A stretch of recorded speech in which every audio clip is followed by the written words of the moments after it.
ഇന്ന് ഞാൻ നിങ്ങളെ കാണിക്കാൻ പോണത് ഒരു സ്വീറ്റ് ആയിട്ടുള്ള ഐറ്റം അല്ല, പൊട്ടറ്റോ ഫ്രൈയും അതുപോലെ ചിക്കൻ പോപ്കോണുമാണ്.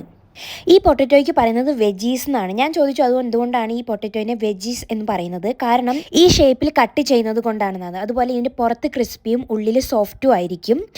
ഞാൻ എന്തായാലും ഇത് ഫസ്റ്റ് ടൈമാണ് ഞാൻ ട്രൈ ചെയ്ത് നോക്കുന്നത്. ഞാൻ കടിച്ചു നോക്കി, കറക്റ്റ് നമ്മുടെ പൊട്ടറ്റോൻ്റെ സെയിം ടേസ്റ്റാണ്. ഇതിന് പിന്നെ തൊണ്ടൊക്കെ ഉണ്ട്.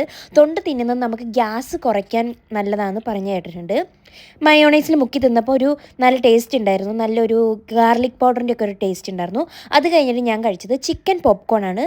ഈ ചിക്കൻ പോപ്കോൺ എനിക്ക് ഭയങ്കരമായിട്ട് ഇഷ്ടപ്പെട്ടു കേട്ടോ. നല്ല ഗാർലിക്കിൻ്റെയും അതുപോലെ നല്ല സ്പൈസസിൻ്റെ ഒക്കെ ടേസ്റ്റ് വരുന്നുണ്ടായിരുന്നു. എന്നോർത്തത് സ്പൈസി എന്നല്ല, ഈ മയോണൈസിലൊക്കെ ഡിപ്പ് ചെയ്ത് തിന്നപ്പോൾ എനിക്ക് ഭയങ്കരമായിട്ട് ഇഷ്ടപ്പെട്ടു. ഈ ചിക്കൻ ഒരു പ്രത്യേക ടേസ്റ്റ് ഉണ്ടായിരുന്നു കേട്ടോ. നമ്മുടെ നാട്ടിലെ ഒരു ചിക്കൻ ഫ്രൈൻ്റെ ടേസ്റ്റുമായിട്ട് നല്ല കമ്പാരിസൺ തോന്നി. പിന്നെ എനിക്ക് ഈ വെജീസ് അത്ര ഇഷ്ടപ്പെട്ടില്ല. എനിക്ക് ചിക്കനാണ് എനിക്ക് ഇഷ്ടപ്പെട്ടത്.